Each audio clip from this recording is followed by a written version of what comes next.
Hello book reading friends, welcome back to my channel, or welcome if you're new. My name is Mel and welcome to my May wrap up. You guys know I love me a wrap up, I love me a TBR, any sort of beginning of month content. I love rolling those out, and specifically a wrap up. I think one, it's so nostalgic, so that's part of why I love it, but two, I love that it's such a good capsule of everything I read in a specific month, and I get to share with you guys as many in-depth thoughts as possible without actually giving you any outright spoilers about the things that I read. And I honestly think it's a cool thing to refer back to if you ever need any specific thoughts about any book, or if you want to know what somebody rated something. I love going back to wrap-ups. I love having these in the background as I am doing other things, kind of like podcast mode as well. And in general too, it's such a good way to find out what you guys read in the previous month, if you found any new favorites, if we had any overlap with what we read.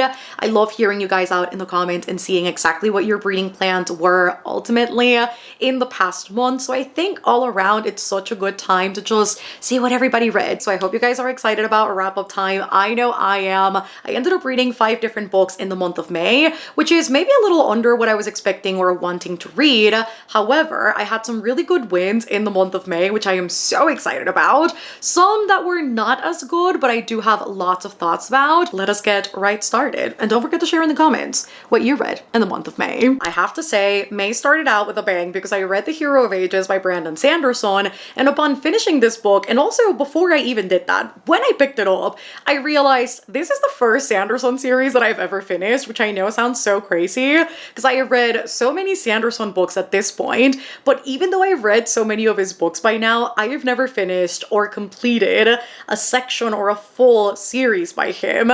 So this was my first one. That came as a little bit of a shocker to me because I hadn't fully snapped into that. So I guess next up we have got the Stormlight Archive. We need to tackle her, finish her, because that'll be the second one that I'd be finishing, which I also think is quite crazy, especially because I've been reading these series, both of them, for 5 years at this point. So it needed to be finished. This book also served as a beautiful reminder of just how good a writer Sanderson is and how gifted he is, whether he is a plotter or a pantser. I am unsure how much he plans his series or his books before starting the writing process. I'm pretty sure he's a heavy plotter, but I genuinely was so shocked, which I maybe shouldn't have been, at how beautifully he tied all of this up, how there were so many callbacks to book 1 and book 2, and ultimately the way that this book wrapped up, not only plot-wise and world-building-wise, but also for the individual characters that we got by the end, was truly the best way all of it could have wrapped up, whether it was sweet or bittersweet.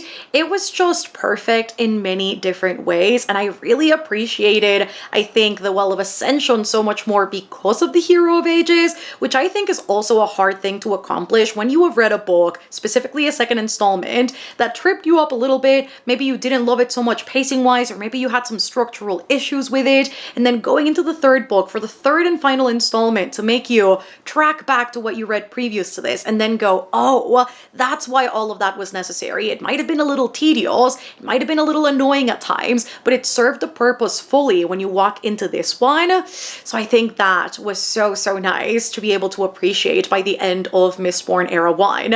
Now, I've talked about the Mistborn series quite a lot on my channel before. You guys have heard about this before, probably not only from me, but other people as well. But the Mistborn series is set in the world of Scadrial within the Cosmere, specifically in the city of Luthadel, where ash falls from the sky. Scadrial as a whole has been controlled by the Lord Ruler, who's an oppressive leader, specifically enslaving the Ska people, and one of our protagonists, Kelsier, is hell-bent on not only dethroning the Lord Ruler, destabilizing the government as a whole, but free the entirety of the Ska people so that they can see a new dawn. However, Kelsier knew right from the start that he couldn't accomplish all this by himself, so he ends up gathering an entire thieving crew in order to perform a heist and pull off a mission that is so much more difficult than many of them realize. And in the midst of putting all this together, he ends up meeting Vin, another protagonist who is also a thief, and he finds out that much like himself, she is also a Mistborn, that in comparison or in contrast to the Mistings in this world,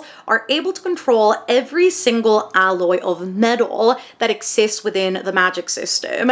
And this, he knows and recognizes, is quite special, so he he takes Vin under his wing, not only teaching her quite literally the ways of the Force, but inducting her into this mission as well, because everybody stands something to gain. Story goes from there, it gets quite big, but truly one of my biggest highlights about the Mistborn series, specifically Era 1, because I can't speak for Era 2, is all of its discussions about faith. I know some people won't necessarily like this thematic bit in Sanderson books. I feel like it's quite a plenty. Basically in all of the Cosmere books, not so much in Skyward because that's a very different thing altogether, but specifically in Mistborn, we see so much questioning of faith. What does faith mean to people? What does believing mean for people? What and who do we believe in, and how do we choose those things that we believe in? And why, when all of these things differ community to community, country to country, continent to continent, why when these things look this way, does this all lead to something bigger? And how do we get to choose exactly what truth to uphold our entire lives to, if that is even something that we can do? And I really enjoyed that about the entirety of Era 1, and I love how it gets progressively stronger and almost more aggressive in its exploration of that ultimate question, and how there are no simple or easy answers when it comes to this specific subject matter, and to see how so many characters struggle through their faith, through their belief, through latching onto something bigger than themselves was honestly something so human in the midst of so many fantastical things that were happening in this world, when you were dealing with so many divine elements as well that seem so otherworldly and unattainable. I really liked how grounded the characters felt surrounding this specific thematic piece, but in general, I think all of the characters in Mistborn, even though some of them might have some of their moments where I found them again a little bit infuriating, I think he gave them the most beautiful ending available to them, and honestly, I would argue the true ending that all of them deserved, whether we liked it or we didn't like it. I think there is only so far you can take a character sometimes before it feels like you're doing something that might feel anti-natural perhaps to the character's progression. So I really loved where all of the characters landed at the end of the series. I think it was so satisfying, and I think the series explores something that I haven't really experienced in many other fantasy, science fiction, or dystopian novels and series specifically, which is the dismantling of a system and what comes after it. I feel like so often we're reading all of these other series that are talking about rebellions and throwing off the government and starting something anew, and then the series ends once it gets done, and then maybe there's an epilogue that happens a little bit after, but you don't really get to see the rebuilding, which is arguably the most difficult part. And I really love that Mistborn establishes and explores all of this in a very distinct way, which is probably why book 2 pacing wise didn't feel like the best, but the way that everything wraps up in this one, the merriment between the political and the magical, the political and then the fighting and the war, I genuinely loved how Sanderson navigated all of those elements in this third book. I will say the only thing was the ending. Honestly, what he did in the last 10 pages, I would argue pushing to 5, was absolutely diabolical. I was expecting to spend some more time with some of the discoveries or some of the plot twists that we made toward the end of the book, and I am still mad. I might have a little vendetta, even though I do think the book in its entirety was pretty perfect, and I did end up giving it a 5-star. I sobbed my eyes out. I genuinely loved actually getting to finish Mistborn, because there was a point where I thought about DNFing it while I was reading The Well of Ascension, and I am so happy I stuck the landing. I kept reading. I actually finished the thing because it was very well worth it. So I loved this one. I really did. And there is a whole stream of me freaking out when I was finishing this one, so you can also refer back to some older sprints, not that old, but a couple weeks back, and see me freaking out as I get this finished. It was certainly a time. I just turned around to grab the next book and realized it seems like very unintentionally May ended up being a month of series for me, either finishing them or catching up on them, and I just now realized, even though it's been quite a bit since I finished most of these books, but The Strength of the Few by James Islington, which I do have to say, name still trips me up, because I, through the audiobook, thought it was James Islington, but then every time I see an interview where he says his own name, it's Islington, and now I don't know what to believe. I feel like I've been lied to for the better part of this year, because I've been saying Islington and I was so proud because I was like, damn, I'm pronouncing it right. And all these Islington people, they don't know how to pronounce the thing. No, it turns out yet again, the universe has conspired against me and I pronounced something wrong. And I don't know what's going on. What a disappointment, guys. I was so excited to read The Strength of the Few, and I do have to say, I thought this would be a 5-star. The Will of the Many, which is book 1, almost ended up being a 5-star. It just had a couple things where I was hoping it would be fleshed out better. Some loose ends that frustrated me because I felt they needed to be tied up in book 1, or perhaps certain plot holes that I spotted, but it was almost the perfect book for me. And then walking into The Strength of the Few, knowing how ambitious this book was setting itself out to be, knowing the ending of book 1, I was sincerely hoping that this one would just knock it out the park and then give me another 5-star read. I wanted it so badly, so desperately, and yet I ended up settling for a 3-star for this one. It's still a conflicting read. I am starting to think it might be exactly like The Well of Ascension with what I mentioned earlier. It's a necessary second installment, but maybe pacing and structurally speaking, it's not the strongest, but then when you get to book 3, you'll appreciate it so much more because of everything it set out to do.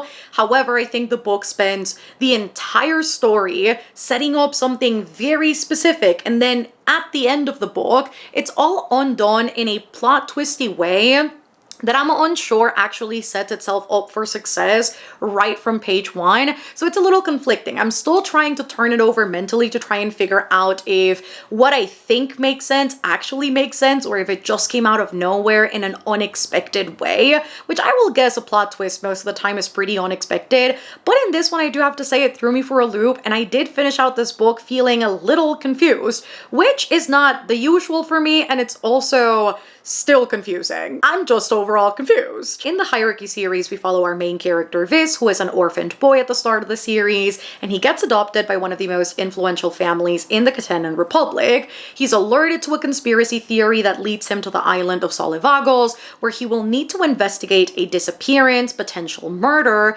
for his technical uncle now that he has been adopted, and also to investigate the potential existence of a hidden weapon that existed pre-cataclysm, meaning an event that left most of the population dead.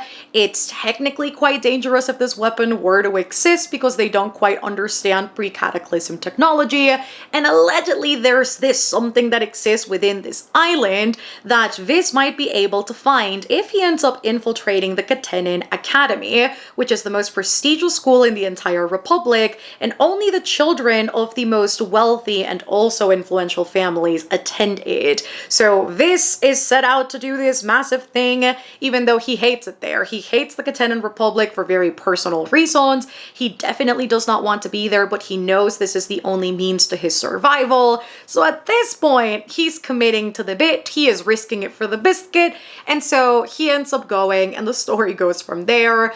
Book 1 was so crazy. It genuinely set out to do something so ambitious. I've never read a book quite like this. I think it mixes the best elements of fantasy and science fiction, which made for a really interesting story in book 1, I do have to say. I really liked Vis's moral dilemma.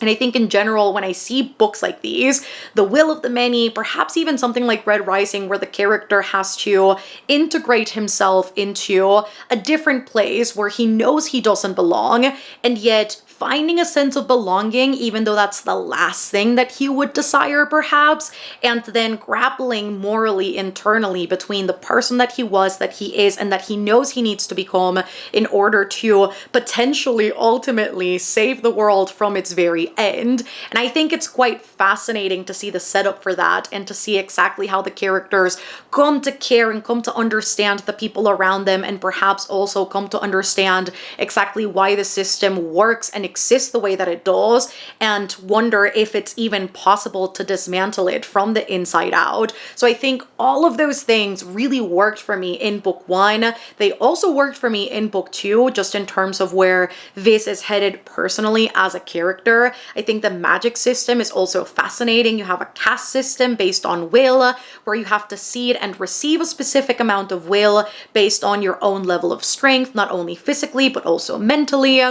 And this basically fuels the entirety of the world, all of its transportation methods, all of its energy, its electricity. It all essentially comes from will-powered material, will-powered artifacts, and they also don't really understand how this seeding will business works, which I think is so fascinating to see a world supposedly so developed without really understanding any of its parts, and having to discover all of that with Viz as he goes is also a fascinating part of the journey in the Hierarchy series, which I think is fascinating. I think where book 2, outside of all of those things that carry from book 1 into book 2, that didn't necessarily work for me here, is the fact that instead of following the main POV or the only POV that we had in book 1, we are now branching out in book 2 and we get 2 additional perspectives. Tonally, aesthetically, visually, all 3 perspectives are very different,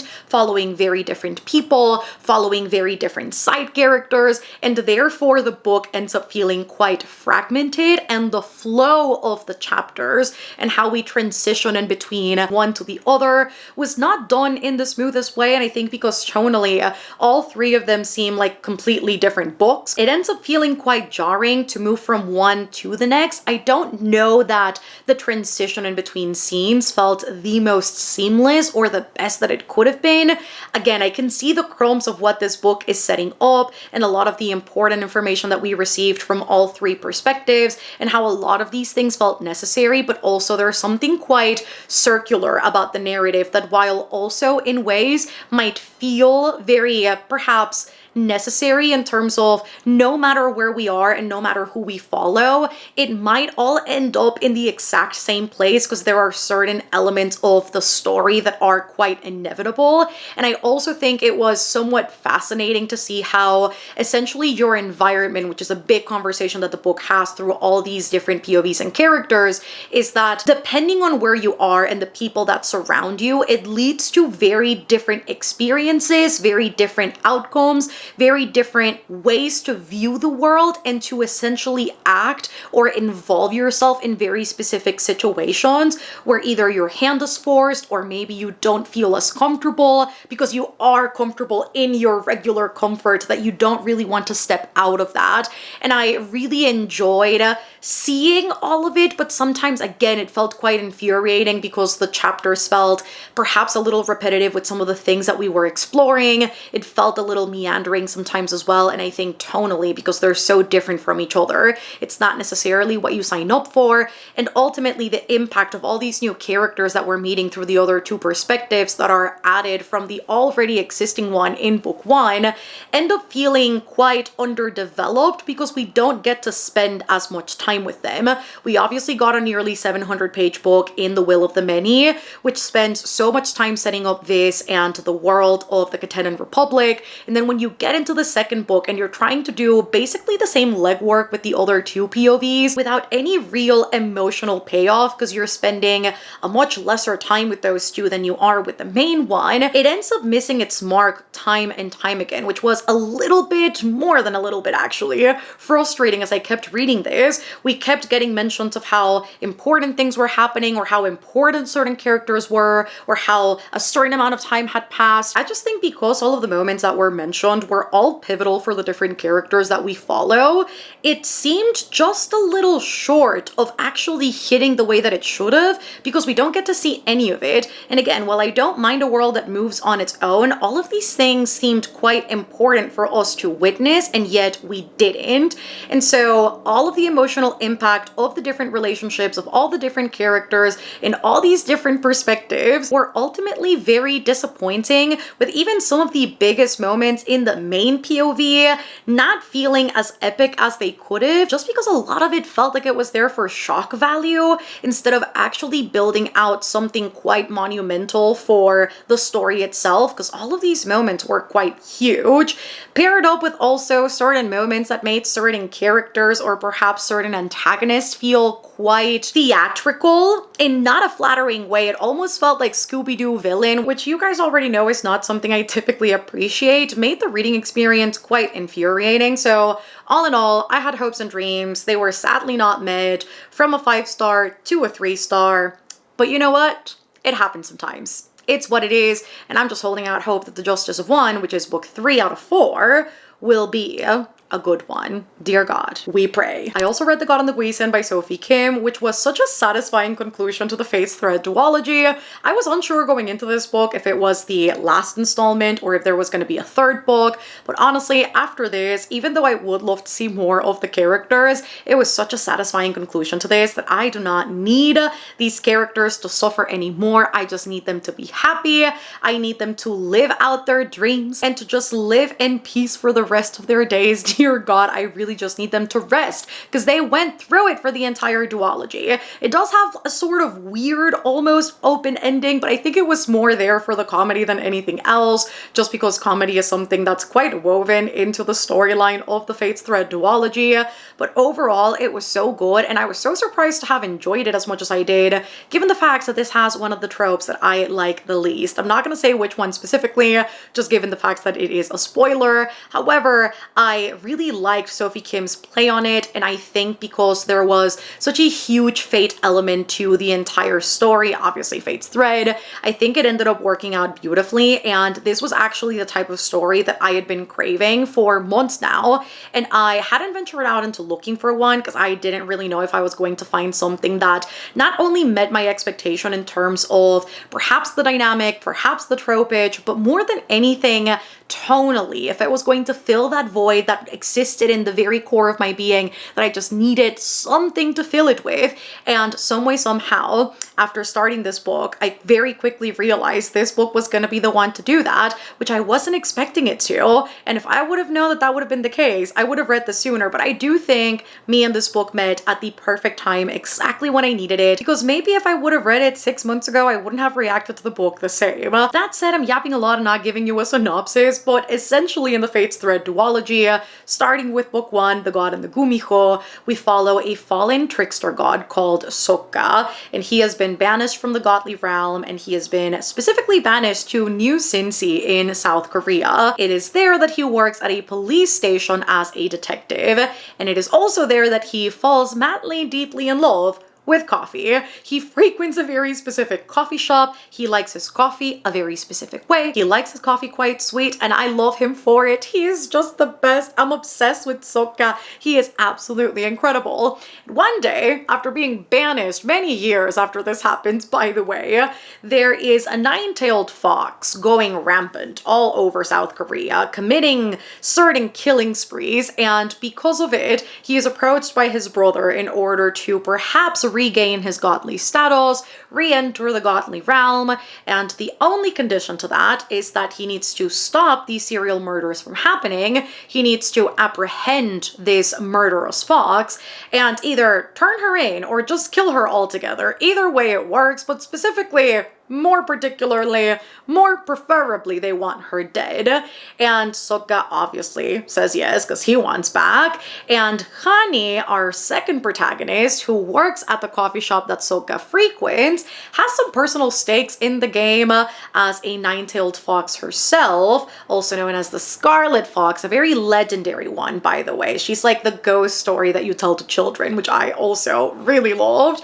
And she ends up partnering up with Sokka against his will. He doesn't want this, but she does. And they embark into this investigation together. It was so good. I do have to say I have a soft spot for anything to do with trickster gods and nine-tailed foxes. One of my favorite K-dramas is My Roommate is a Gumiho. It is so incredibly good. And I have to say book 1 really reminded me of the K-drama, which I think contributed to how much I loved it. It's also an urban fantasy. It's set in the 90s, which I think provides such a good vibe for book 1.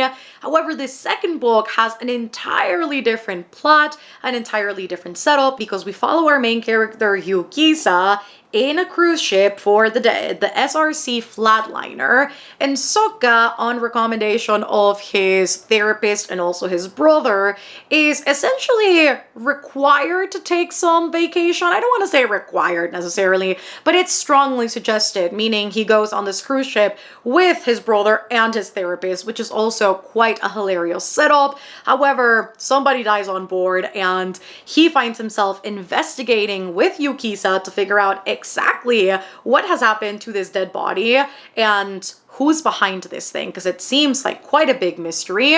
And the story goes from there. You wouldn't have thought that the amount of elements going into the second book would have worked, to be quite honest, but it does, because the entire Scooby-Doo crew, so to call it, that gathers in this one is a K-pop artist who's also dead, much like Yukisa. Then you've got a trickster god, his therapist, his god brother. You also have a nine-tailed fox. You got a baby as well in this one.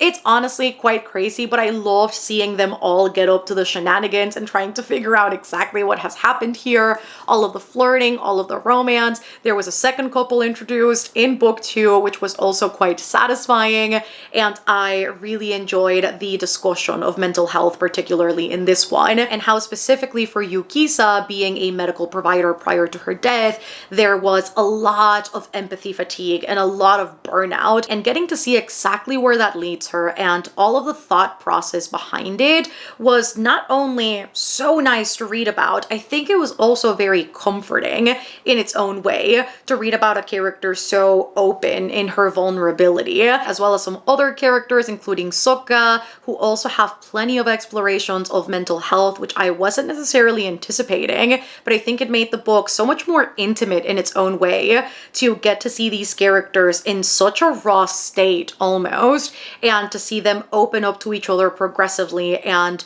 really lean on each other was a beautiful thing to witness. And the romance in here, I do have to say, is some way somehow even sweeter than the first one. It is just so good. Men Who Yearn in fantasy hits better than anything else. I said it right here, right now. I love it so much, and this book delivered on everything that it needed to and more. And again, I did not expect myself to love it as much as I did, but I did. I am obsessed with this book, and I will keep thinking about it for a really long time. I also had 2 digital reads in the month of May, specifically in between all of these fantasies. The first one of those, but I didn't actually read it first, but we're just going to talk about it first, is Unsteady by Peyton Corin.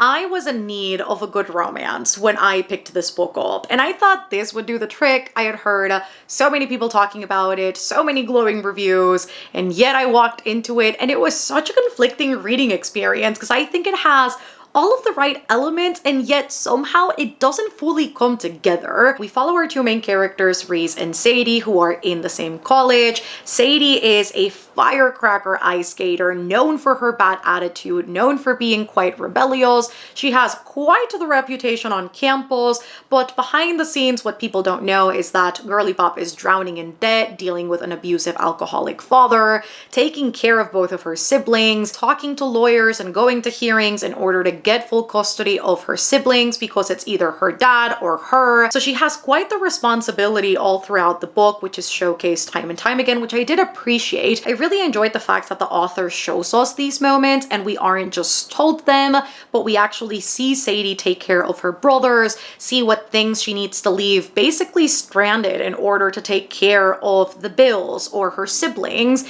and to be there in all of the moments that matter, and how this is stretching her thin between school, being an ice skater, and doing everything else. It's quite a workload for her. And then on the flip side, we have got Reese, who's an ice hockey player at said college, and he, a year prior to the start of the book, has a traumatic event, an accident that left him concussed and also quite fearful of going back into the ice. So he's been dealing with quite a lot of PTSD post-event, and Sadie at the start of the book witnesses him having a panic attack, and that is essentially the setup of them meeting each other and realizing ultimately that they want to be in a relationship with the other. I do have to say, the way that this book moves through scenes is not my favorite. I think, again, it has all of the right components where you see Reese battling his own mental health, his mental illness, the PTSD, again, after the accident, and you also get to see Sadie with all of her things. Those things are very distinct all throughout the book. You get to see all of it. You get to see their best and their worst moments. And yet, despite that, when the 2 have to come together, it doesn't really mesh that well for me, mostly in terms of how they make these realizations that they want to be with each other, because we're so focused on exploring their own individual stories, which is something that I've never found myself saying. I feel like it's typically the opposite, where we just don't see enough of the characters' lives, and we only see see them through the lens of the romance, so they don't really feel like real people.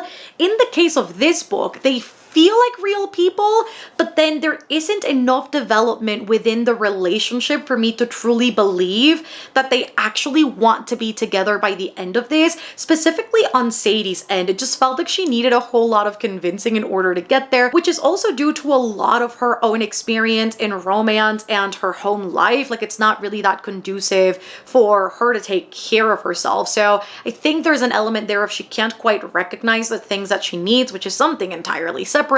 But I don't know that by the time that we get to that point that it's fully realized for me, especially because there's a friends with benefits element to this that feels quite at a dissonance with the romantic bits, but it also didn't feel like, we've been friends with benefiting for a bit, and now it feels like I can't be away from you.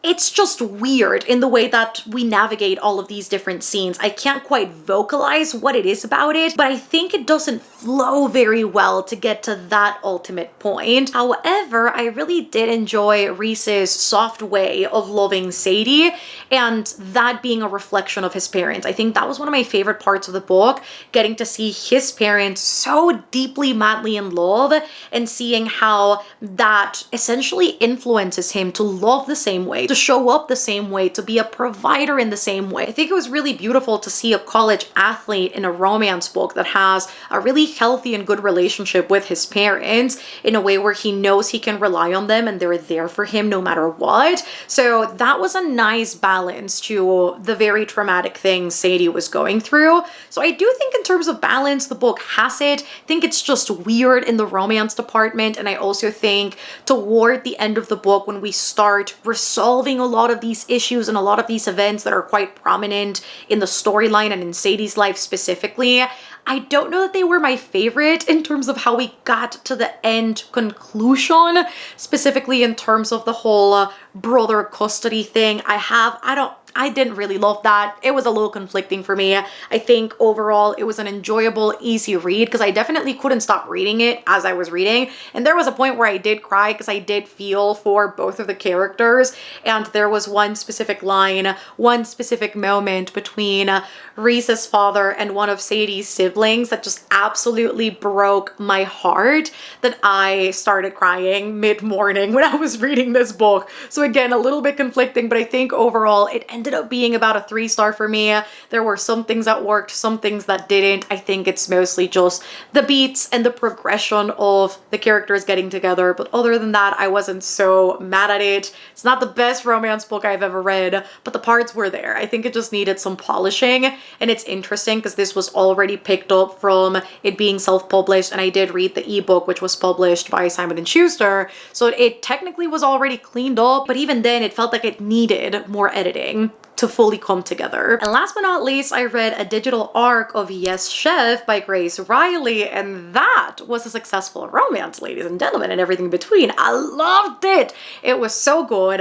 I had a great time reading this one. It is set in the scorching Florida summer heat, which was oh so sweet. It's definitely raining every day over here, so it was a contrasting weather. So not really similar vibes, but it is coming out during the summer. It's coming out in about a month. So in July toward the end. So if you spy this book on your bookstore shelves, or if you want to pre-order it, I do have to say I quite enjoyed this one. So if you and I tend to have similar romance book tastes, maybe keep your eyes peeled for this one because it was such a good time. I loved the ADHD rep in this one.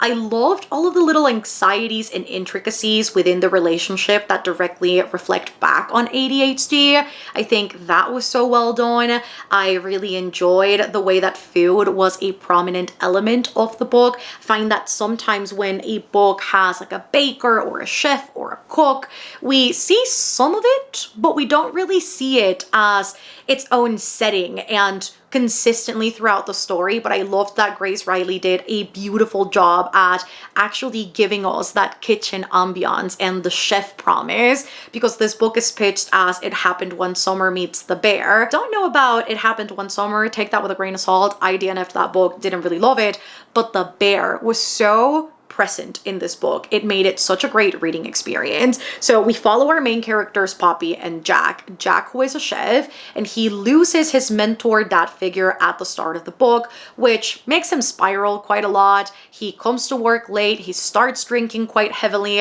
and he gets fired because of it. And he figures his one shot at regaining a semblance of a life at a point where everything's quite destabilized is to go back to his small town in Florida and take over the restaurant that his mentor left behind, that Sal left behind, and kickstart his own restaurant business and see if maybe this will get him the renown that he desires and yearns for at the start of the book.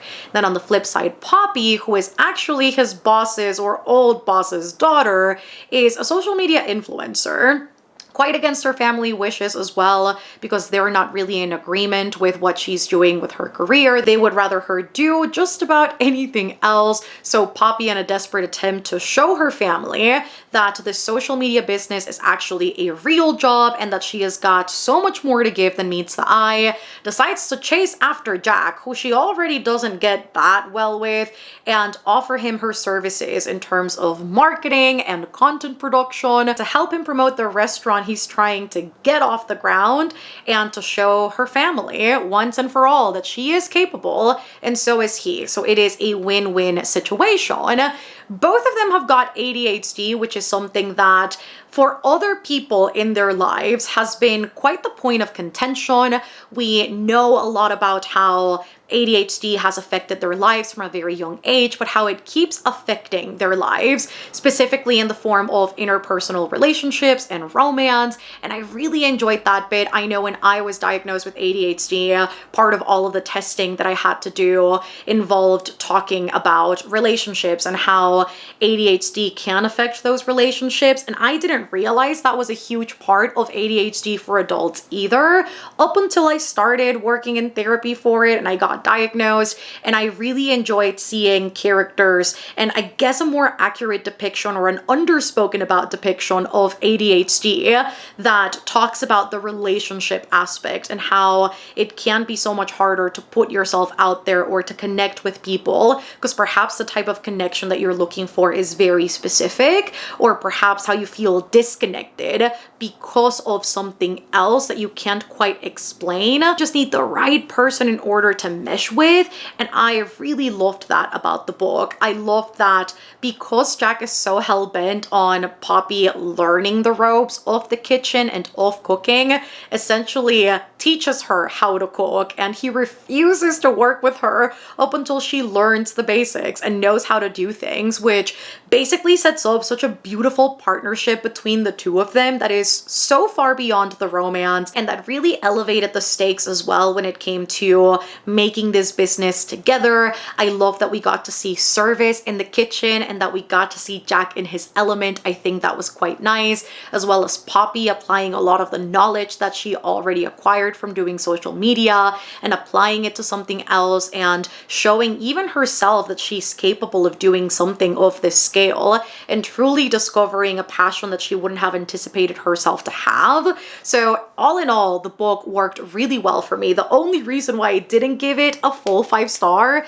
is because there were some elements that happened again toward the beginning of the book with Jack specifically that is never really addressed again within the book that I kind of wish would have been. But other than that, the rest of the book worked for me. It was so good, so entertaining, and it was the bestest time. I really am going to keep my eyes peeled on more Grace Riley stuff because this book, beautiful. I loved it. And that is it for today, you guys. This is everything that I read in the month of May. I mean, this plus Unsteady and Yes Chef, quite a successful reading month altogether, if I do say so myself. So I hope you guys enjoyed this video. If you did, don't forget to give it a thumbs up down below. Let a girl know what you guys read in the month of May. As always, I love seeing what you read. Again, if we had any overlap, if you enjoyed what you read, or if certain things could have been better, I would love to hear your thoughts down in the comments. And if you reached the very end of the video, let us leave some some food emojis for yes chef. I think that would be absolutely perfect. And don't forget to subscribe if you haven't done so already for more content like this. I do have a Patreon as well. It is linked down below in case you ever want more content from me, if you want more streams, if you want hangouts and cozy game nights and more sprints, if you want a Discord server and buddy reads and a read along. We are kickstarting a Lord of the Rings read along in July. I am so excited about it. So you can join us from now or later if you'd like, so that you can join in on all the fun, because we're reading The Hobbit all the way out to The Return of the King, watching all the movies, hosting discussions and specific sprints for all these books. It's going to be such a fun time. So the Patreon is always linked down below in case you guys want to join. It helps the channel out a ton. Thank you so much to my patrons for supporting the channel in this way. I appreciate you guys the mostest. And again, if you do want to become an official Maester of the Citadel, the link is at the top of the description. And thank you guys in general so much for watching, for liking, for commenting, for showing up to the streams. You guys are absolutely wonderful and I appreciate you more than words can say. Don't forget that tomorrow morning, actually, instead of the evening, tomorrow morning at 8 a.m. Central, we have got some sprints. I know it's much earlier than our usual time, but I did say I want to explore a little bit with earlier sprints, specifically for different time zones. So I will see you bright and early tomorrow morning. This is how we're setting up our day. So a little bit different to what we would typically do, but hopefully still a good time, and hopefully you guys can still join. They should be scheduled by now, so you can go check those out. And I will see you tomorrow for some reading and some hangouts and some chats to start out our week. I love you guys so much. Thank you for watching, and I will see you in the next one. Goodbye!